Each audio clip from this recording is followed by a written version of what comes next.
from Anshe Sfard Bethel Emeth Congregation. It's time to take 10 minutes for Torah with Rabbi Joel Finkelstein. Welcome to our discussion of Parshat Behar-Behukotai, the individual and community. We have a famous question about this period in which we find ourselves, the period of the counting of the Omer. During this period, we know that the students of Rabbi Akiva perished. Why not? Why did they perish? They did not give honor one to another. And the famous question is, how is that possible? The students of Rabbi Akiva, the one who taught that loving your neighbor as yourself, this is a major principle in the Torah. A centerpiece of the Torah is loving your neighbor as yourself. They didn't give honor one to another. The answer is, says the Shem Shmuel, the Sachat Rabbi, is that they were very much aware of the unity, of the community of Jewish people, that we're supposed to view ourselves as each one part of a greater whole. The idea of loving your neighbor as yourself, as the Yerushalmi says in the Darim, is that just as when you cut your finger, one finger doesn't hit the other finger on the basis that one hurt the other, but you understand that you're part of one body. So too, the students of Rabbi Akiva understood that they were all limbs in the body of Israel. They were all part of the body of Israel. They understood that. They understood it very well. What they didn't understand was the idea of the importance of the individual. The idea that each person in some way has something that the other person doesn't have. You have something to teach me. I have something to teach you. That they didn't grasp.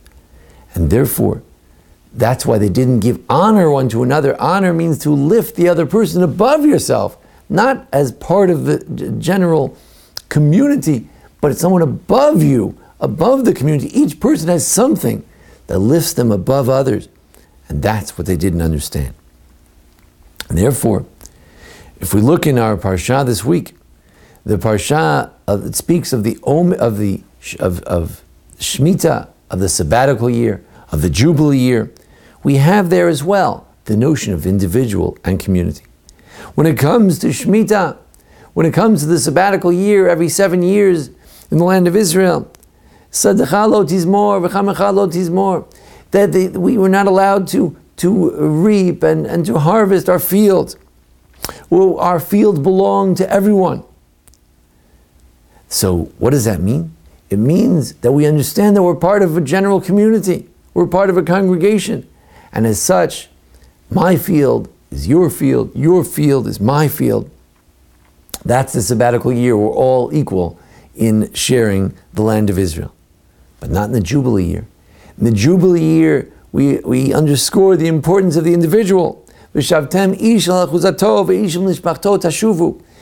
person returns to their individual homeland, their homestead. They go home.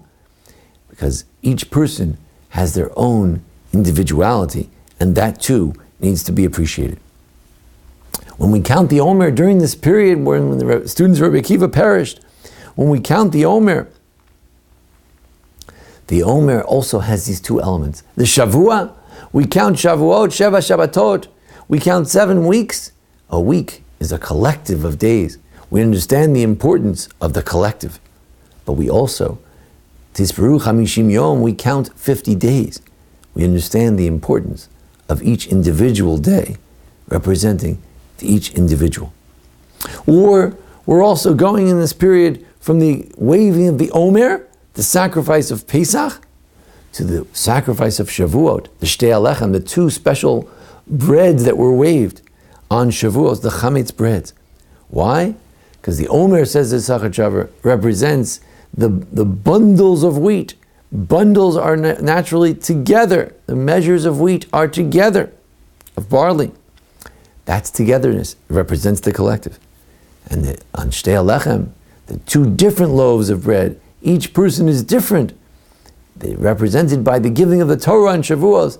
On Shavuos, each person got their Torah. On Shavuos, the individuality of every person comes out. Yes, we stood at Mount Sinai like one heart, but through the Torah our individual chelek in Torah, our individual portion in Torah, our individual expression of Torah comes out on Shavuos as well. Last week we spoke about the difference between the regalim and Shabbat, the holidays, the pilgrimage festivals, and Shabbat. Shabbat is a time when each person stays, al yetze ish mimkomo, no one should go out of their place. We understand the importance of the individual. It's a time for people to gather in their homes. But on Regel, on the 3 pilgrimage festivals, Pesach, Shavuos, and Sukkos, there, the idea is for the community to gather together, to come together, to appreciate the role of community. Finally, what about in the end of days? What's the ultimate vision for the Jewish, for an individual, for the community? In the end of days, will we become one collective soul of the Jewish people? Or in the end of days, will each soul shine bright as their own star? The answer is, the Sachachover says, we find both images within the rabbinic writings. We find tzaddikim yoshvim vatorteim rashem v'nanim ziv hashchina. We find rabbis sitting around in the yeshiva shel mala, in the heavenly yeshiva, in the heavenly place of learning. And we find them in the sukkah shel Leviathan. We find them gathered together as a collective in the sukkah of the Leviathan, the mystical, mysterious sukkah, the gathering place, the yeshiva. But on the other hand, Atira Kadosh Baruch Hu lasot mador l'chol tzaddik v'tzaddik. On the other hand, we find that there's an idea that there will be a special dwelling place for every single tzaddik. As Israel Shai Olamos, l'chol tzaddik v'tzaddik, every single righteous person will get their own 310 worlds. Everyone will be the world unto themselves. Sachachover Rabbi explains that in the Gan Eden Tachton, the lower Gan Eden, everyone's together as one collective. And in the higher Gan Eden, everyone shines brightly as their individual star. This idea of the individual versus the collective, it's something that societies struggle over. The communist society emphasized the importance of the collective. Early Israeli society was focused very much on the collective, the klal, building a nation. The individual was there to serve the nation. Modern times, we've gone to the other end of the spectrum. The pendulum has swung. Now we tend to focus very much on the notion of the individual. It's the me generation. And we're less interested in what I can do for the community. But as we've illustrated throughout these various images of Omer and the holidays, the Shemitah and the Yovel, Shabbat and Yom Tov, Gan Eden Elyon, Gan Eden Tachton, we've illustrated that Judaism is interested both in the individual and the collective. It is my role to shine as the brightest star that I can be. It is my role to find my part of the Torah that I can find this Shavuos, this period of the Omer, getting ready for the receiving of the Torah. But it is also my role to be part of the klal, to understand what it meant at Mount Sinai that we stood with one heart, ki ish echad b'lev echad, like one person. We understand the power of the collective. That doesn't stop us from appreciating the uniqueness of the individual. What was the mistake of Rabbi Akiva's students? They understood the power of the collective. They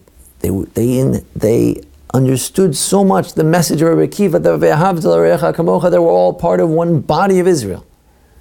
What they failed to understand was that nonetheless, simultaneously, it can also be true that each individual deserves their own honor. You have something that I don't have, and I honor you for that. And I have something that no one else has, and I'm here to share that with everyone else. The power of the individual and the collective. This is a unique balance that Judaism tries to find, and it's our challenge in these days of the Omer to appreciate that message, to be ready to stand on Shavuos, ish echad b'lev echad, one man, one heart. At the same time, to work on my own individual character traits each day of the Omer, the days and the weeks, and hopefully to shine bright as the most beautiful Jewish soul that I can be. Thank you for joining us here at the Anshe Sfard Beth Elameth congregation here in Memphis, Tennessee. And join us each week as we discuss the various parshiot and holidays that are upcoming. And thanks to our producer, Jason Lefkowitz. Thank you. This has been 10 Minutes for Torah with Rabbi Joel Finkelstein. To learn more, visit ASBEE.org.